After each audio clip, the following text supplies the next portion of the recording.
Welcome, market participants, to another Three Things in Credit. I'm Van Hesser, Chief Strategist at KBRA. Each week, we bring you three things impacting credit markets that we think you should know about. On the way in this morning, I couldn't help but notice this headline in the Wall Street Journal. Once giant Walgreens sold as a salvage project. The storied retailer was sold to private equity for $10 billion, a far cry from its $106 billion valuation in 2015. Too much debt on a large, thin-margin business in a sector undergoing significant technological change proved to be too much for the firm. It also serves as a reminder that the normalized, higher cost of capital businesses now face is a sterner and, quite frankly, more realistic test than what has been the case for much of the past decade. It is indeed a brave new world. This week, our three things are: 1. Stagflation risk. It's not zero. 2. Growth scare. How real is it? And 3. Equities versus credit. Where is the selling pressure? All right, let's dig a bit deeper. Stagflation risk. It's a bit like having a skunk in your backyard, an unpleasant situation that's hard to manage. So says Taylor Soanes, an analyst at NASDAQ, when asked to describe stagflation. Admittedly, we've never thought much about stagflation risk because it's rare. It's rare because higher than desired inflation and below potential growth are odd bedfellows. Inflation rises typically because of an overheating economy. The policy response, typically, is central banks tightening monetary conditions. Tighter monetary conditions slow growth, which usually brings down inflation. The hard-to-manage part of all this is that the usual policy response to slowing growth is to cut rates, but that could further fuel inflation. Alternatively, if you go after higher than desired inflation by raising rates, you run the risk of driving the economy into recession. It's kind of a lose-lose. The most notable recent example of stagflation took place in the U.S. in the 1970s and early 1980s as a result of an oil price shock that ripped through the economy, tanking consumer and commercial sentiment along the way, and leading eventually to a wage price spiral that was only broken by the Fed raising interest rates to 20%.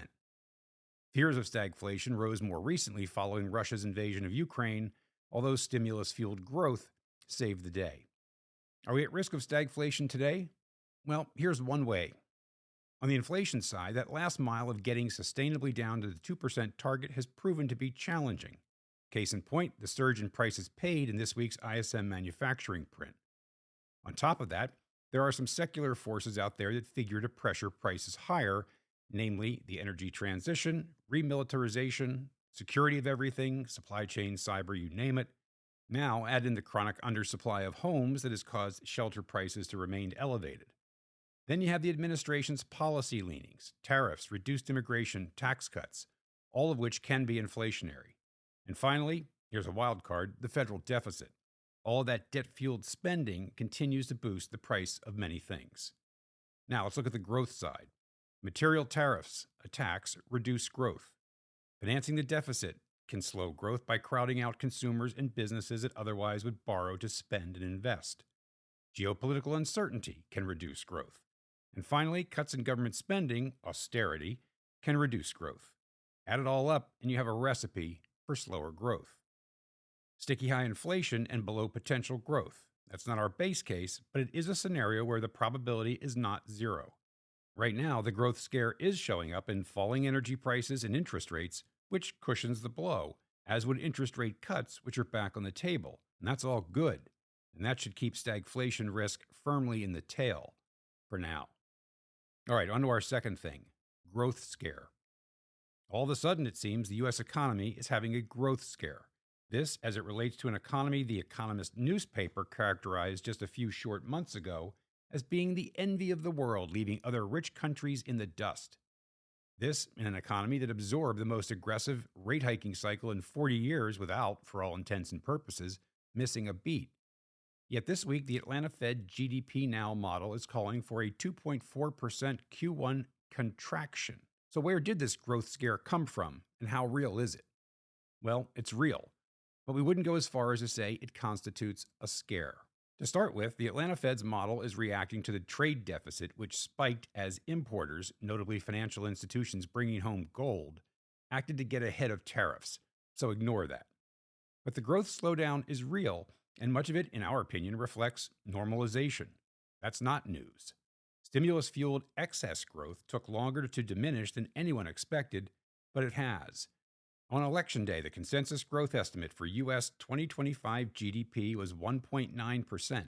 That would be down meaningfully from the 2.8% mark hit in 2024. The Trump bump pushed the estimate back up to 2.3%. Now, given the headlines, we expect that consensus view to come down in the weeks ahead. Some of that is still attributable to the forces of normalization we referenced. Remember, for what it's worth, the Fed's longer-term growth estimate for the U.S. economy is 1.8%. But there's more at work here.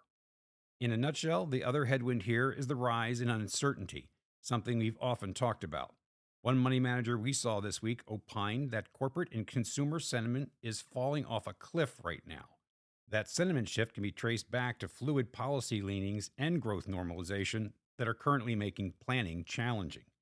On tariffs, even if it is just a negotiating tactic, it can leave a mark on risk-taking and sentiment. The mere presence of the topic can cause a business to hold back on hiring or CapEx or a merger or keep a consumer from buying that new car or buying that home. Layer onto that the impact of reduced government services, which at face value is not all that meaningful, but the ripple effects through the economy are enough to dampen sentiment, something that we've seen in recent consumer sentiment surveys. Add it all up, and you find inflation expectations and one-year recession probabilities rising. But amidst all the headlines, don't lose sight of the relatively strong financial condition that the consumer and businesses in the aggregate find themselves in. The consumer overwhelmingly is employed and is enjoying wage growth that is exceeding inflation. There has also been a surge in household net worth that leaves the consumer's debt service highly manageable. On the commercial side, balance sheets are strong again in the aggregate, and corporate profits have surged. The growth correction strikes us as much more of an equities valuation issue than one applicable to credit. Which brings us to our third thing, equities versus credit risk. I probably don't have to remind you, but the S&P 500 is on its way to its third week in a row of sell-off. The index is 6.6% off its post-election high, hit February 19th. And that's nothing compared to the damage done to the Russell 2000, which is 15+% off its recent high. That feels like a repricing of equities risk is underway, and indeed the forward multiple on the S&P has broken through 21 times from its recent peak of 22.5. So amidst all of this, what's happened to credit? Well, it's one big unched, as in unchanged. Investment grade, the index is down 0.2% from its recent high. Spreads are all of 11 basis points wider than just after the election, which, by the way, was a 27-year tight. High yield, the index is 0.1% off its recent high, and while spreads are 30 basis points wide of its recent tight, they still are 2.5 points tighter than the long-term average. You get the picture. Does this make sense? Well, in some respects, yes. It's easy to argue that stock valuations are frothy, so the threat of tariffs and sticky inflation should shave some of that 5 multiple point premium off of large cap valuations. And it probably makes sense that cyclicals, like the Russell, should be hit harder as growth slows. Now, as far as credit is concerned, up in quality figures to catch a bid, or at least resist selling pressure, into the uncertainty. So that suggests that investment grade should hold ground, especially if you think treasuries, which account for 82% of your IG yield, could rally further. High yield naturally figures to be a bit more at risk, but with roughly half of the asset class BB rated, it should also hold up reasonably well. This all assumes that near-term recession probabilities remain relatively subdued, call it less than 30%. And all of this hinges on the belief that the new administration will be far more tactical than ideological with regard to tariffs. Time will tell.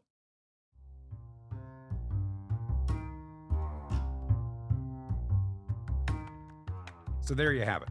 3 things in credit. 1, stagflation risk. The prospect, still a tail risk, could limit how much the Fed is willing to cut. 2, growth scare. Expect normalization rather than a shock. And 3, equities versus credit. Credit should hold in comparatively well. As always, thanks for joining. Don't forget to check in on kbra.com for our ratings reports and our latest research. We'll see you next week.